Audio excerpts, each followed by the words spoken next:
So, you've been thinking about collecting Masters of the Universe Origins toys and you're not sure where to start.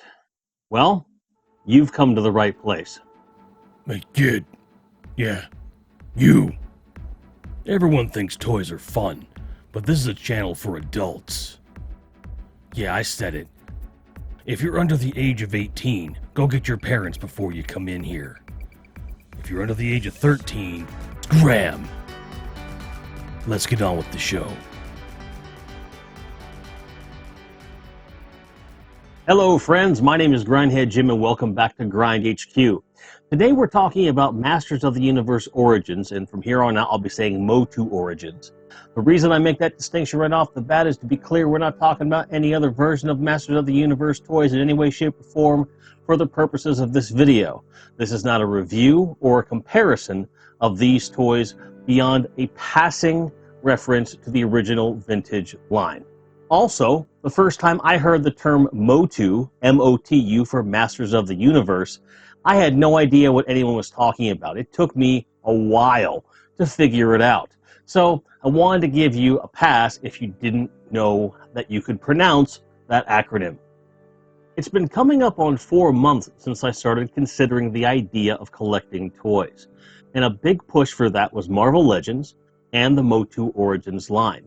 They're both modern lines that are relatively easy to get and also are relatively solid in terms of their quality control for the most part. That's the last thing I'll say about Marvel Legends in this video. I'm going to do several videos on that line in the future. The MOTU Origins line is kind of a slam dunk no-brainer for Mattel. It kind of harkens back to the vintage line in terms of look and style, while giving way to some of the much more modern advantages of manufacturing in terms of posing, exchangeable body parts, sculpting for weapons, things like that. And there's a ton of different things about them that make them really great. Today we're focusing on the first 6 figures of what I consider to be Wave 1 of the MOTU Origins line. There are some other figures that came out between Wave 1's initial release and Wave 2. I consider that Wave 1.5, and I'll do a separate video about them at a later date. For now, first 6 figures. We're going to talk about how I came to be aware of these toys, what their initial availability was, as well as what their current availability is, and what you might need to do in order to get them. Hey baby, looking for a date? Nope, just window shopping. It took a while to research and find out some dates and some hardcore things with regard to, when these were announced versus when they came out, and a couple other of pieces of information. And oddly enough, for such a large toy line, it was really hard to nail down dates and some specific information. So the reason that I'm saying the first 6 figures that were part of Wave 1 are Wave 1 is because they were the first 6 to be announced for release. When they were first announced in July of 2019, we had multiple figures announced that were coming, but they only announced 6 for initial release. Now, before I show you any of the figures, I want to apologize for the hasty and unprofessional display and background for this video. Susan and I are in the process of figuring out moving situations, and for me to even get these toys out was a whole affair of taking down 2 30-gallon tubs off of the shelf, sifting through, finding everything, unbagging the toys, and then putting everything back up so I had room to work, then realizing I didn't have enough counter space to even put them up, and realizing you didn't really want to see the back spill of my sink or my air fryer, so I ended up doing what I did. So please, laugh if you must, but don't blame me. We're trying to get into a bigger place, I promise.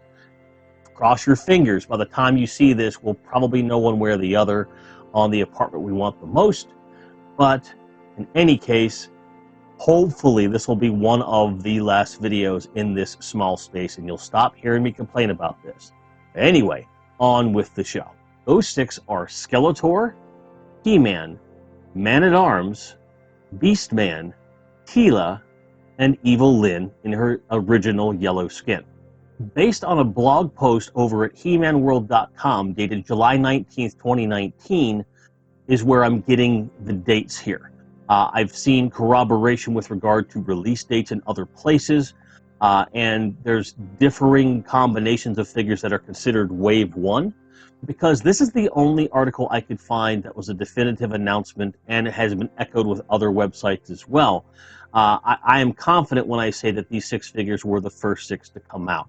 I cannot find any information to disprove this or to confirm it beyond what I'm seeing. So please bear in mind, if you were an early adopter and there were more figures available, we're going to consider that part of that wave 1.5 because it looked like there was a staggered release. I wasn't paying attention at the time, and finding the exacting details of those releases is a lot harder than you might expect. So now that we've nailed down the announcement, let's talk about release. The initial release took place in fall of 2020, so last year at the time of this recording. And at the time, these figures were Walmart exclusive for a period of what I believe was around 6 months. Chances are they were gunning for a year of exclusivity, but due to COVID and some other mitigating factors, chances are they had to truncate that down to 6 months in order for everyone to get a piece of the pie, which benefits the collector, of course. Just as the Walmart exclusive period ends, within 2 months, I'm starting to think about getting this stuff. I'd heard tell of it, I was mildly interested, and I wasn't really heavily thinking about it until I started getting more involved with the toy collecting community and watching videos and things of that nature. And when that spark hit, I knew I wanted some Marvel stuff. I knew I wanted to go back and get Superpowers collection. And I kept thinking back to these MOTU Origins figures. And at that point, the decision had to be made, okay, if I want to do this, how am I going to go about it? So my philosophy with MOTU Origins is to be more or less retail complete. To date, there is only one retail release figure that has been released that I don't really feel like I want in my collection, and that is the Lords of Power Beastman. I have no allegiance to that version of the character, even though I owned the vintage line back when I was a kid. I remember those comic books. I don't remember there being such a disparity in the appearance, and I realize this is meant to be from a prototype, so I don't really care about that particular figure, but the chances are at some point I will come across him at a very fair deal, and he's going to go on the shelf just so I can have that retail completionist thing. The point being, I want to have every retail released figure in the line until the line is over, because this is one of those lines that is probably going to be very attainable in that regard, even though there are some problems with getting the figures in a timely manner, which we're going to discuss. Now, when it comes to any newer figures that are being released that haven't hit shelves yet, your best bet almost always is going to be BigBadToyStore.com. They have a robust ordering system. It's very easy to do things in this manner, and they tend to be pretty reliable when it comes to getting the toys to you in as timely a manner as possible. Well, apparently, unless you ordered Castle Grayskull from them. That's a whole other thing, because everyone's having problems with Castle Grayskull, especially me. But for figures, safe bet. And of course, the fact is that Big Bad Toy Store is not the only place you can get these.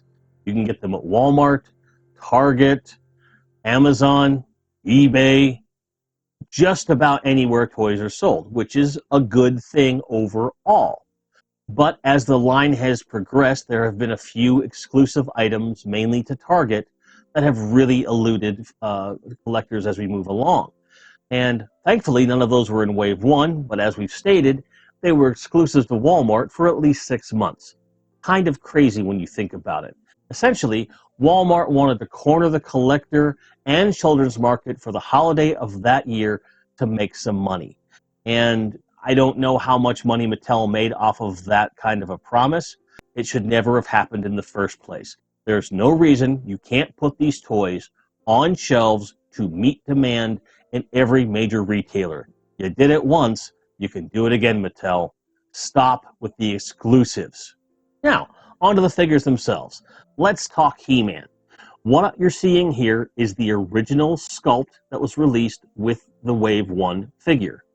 There are alternate heads available on alternate versions of the figure, including the newly released, what is being called the Vintage He-Man from Origins.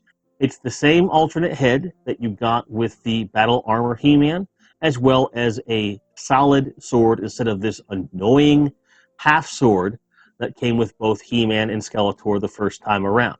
Now, granted, it is nice to see a throwback to the original sword construction of the day, but it would have been nice to have the option to have two halves to put together in different ways. I think there's other ways this could have been achieved, but alas, this is what we got. It was very close to the original, which is not necessarily a bad thing. The head sculpt got a lot of weird stares, and I understand that. It's a controversial thing. I like every head sculpt of He-Man that I've seen in this line so far. I like having options, and it's something that for me it's not a deal breaker by any stretch. I did order one of the vintage He-Man sculpts off the line. Saw it on Amazon for a good price recently. Had the money, pulled the trigger. It'll be here this weekend, and I'm looking forward to just frankly having more parts for my display. And he also comes with a full sword, which is newer, which is, if it's important to you, you want to pick that one up.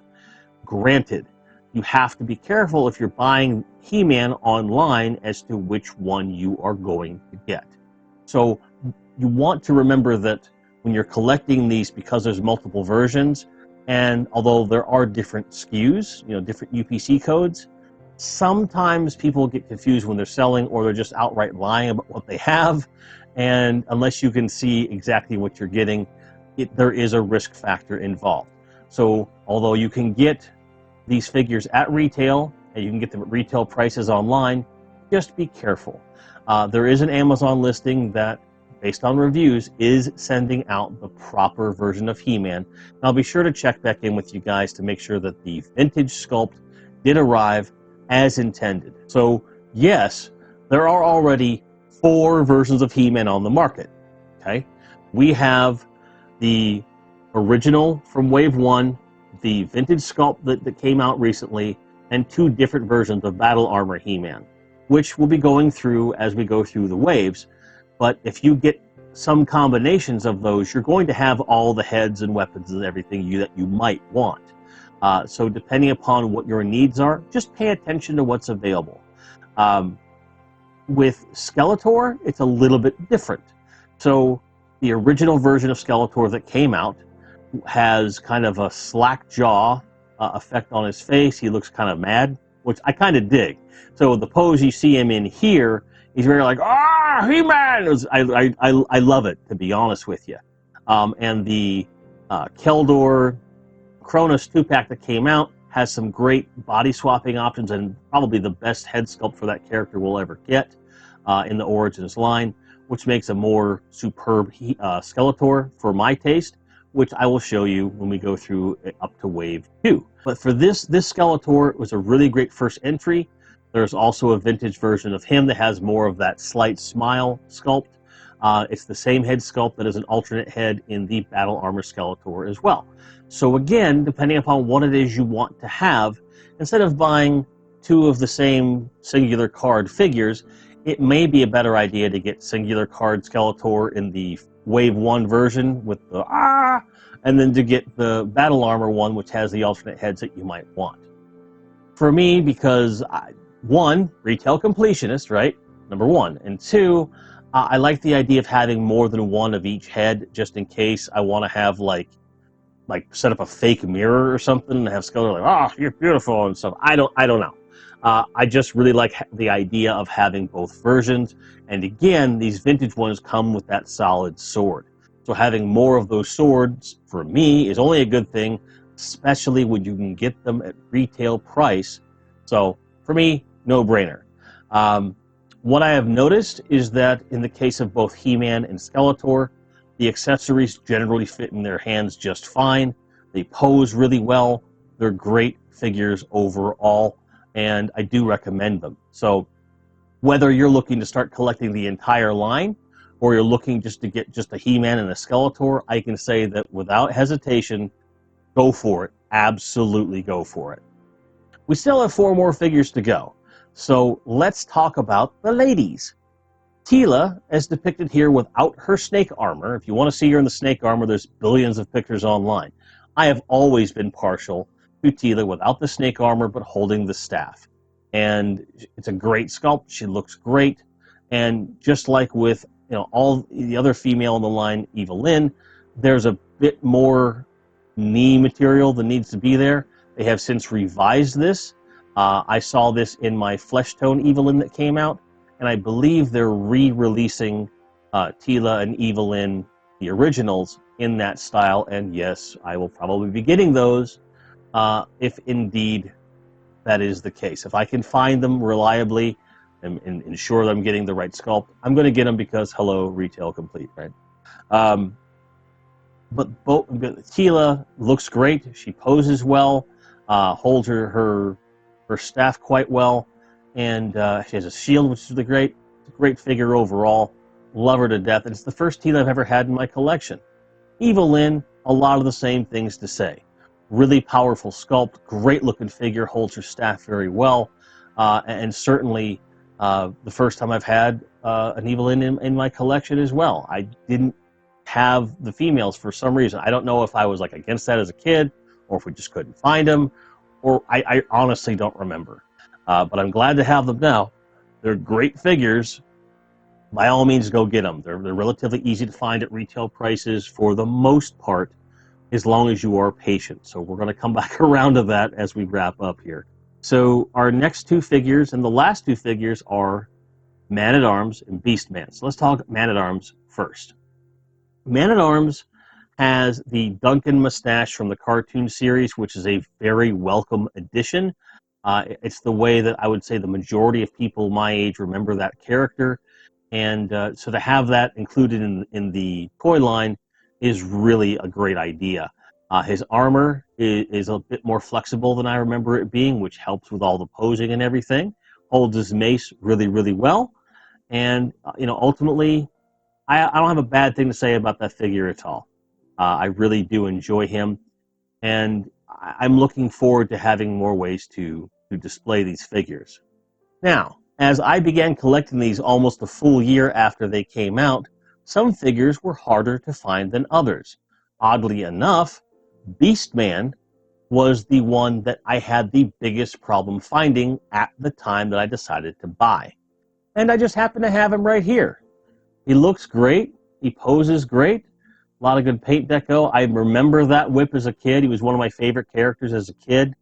And just being able to hold him in my hand again is just really just an exercise in nostalgia and wonderment.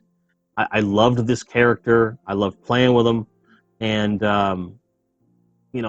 just having things that remind you of the old stuff while still improving upon it is really great, in my opinion. He doesn't have any extra hands that he came with, so that's another selling point for the Lords of Power version of Beast-Man, so I probably need to do some research on that character. But one of the things I love is that because they don't have that weird bow-legged stance, they can stand a bit more confidently now. You can kind of have more at-rest poses and so forth.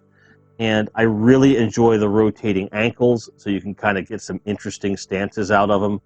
Now, to try and get something that looks more like a I'm about to do something dastardly kind of a jam. Like he'd be like, I'm gonna whip you, this kind of thing. Really cool stuff. And I can't wait to be in a space where we can actually have them all out and display them properly and play a little bit and maybe do some other video projects that I haven't told you about.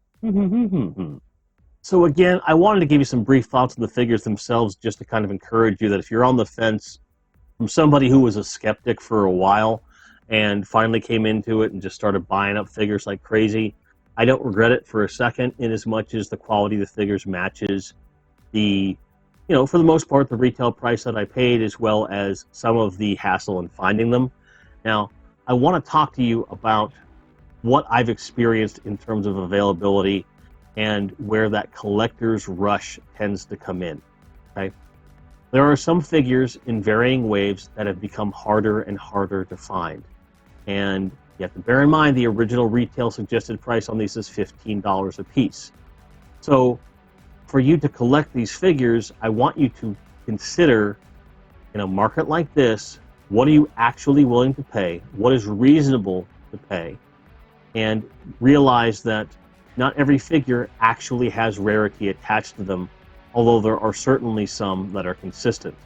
Although not part of Wave 1, Trapjaw is certainly a victim of rarity, and he's hard to come by for anything below even 30 bucks. It's kind of hard.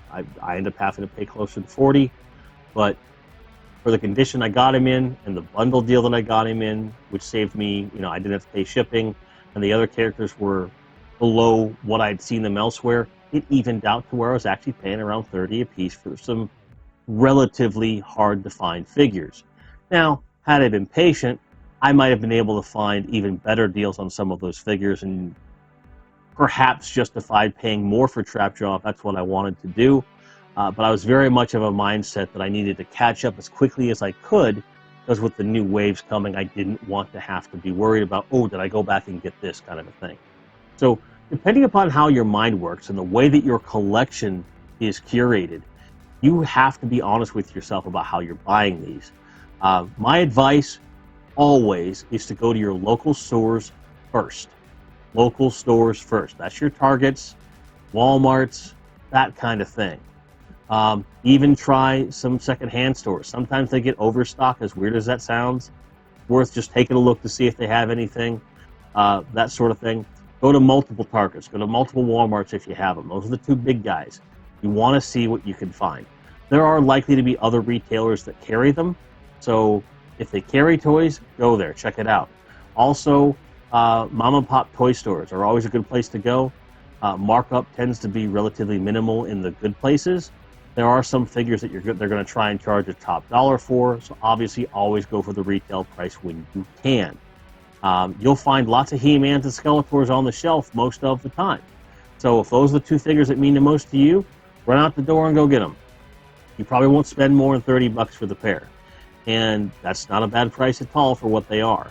And you might even end up with the vintage ones if those are the ones that you want. So take a look, find them, decide what you like. If you can't get them in person off the shelf, after you've scoured the place for let's say 2-3 weeks, give them time to get more stock in, that sort of thing.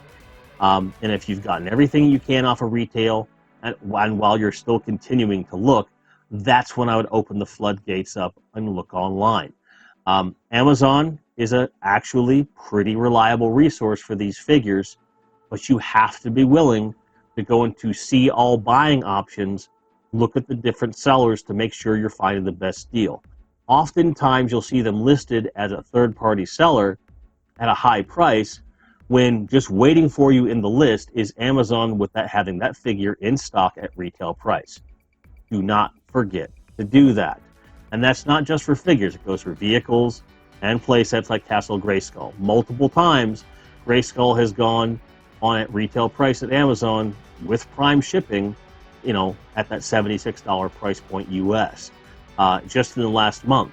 So whatever it is you want from this line, and you're going to hear me repeat this throughout this series, take your time, look in multiple places, and in terms of Amazon, all buying options is one of those qualifications.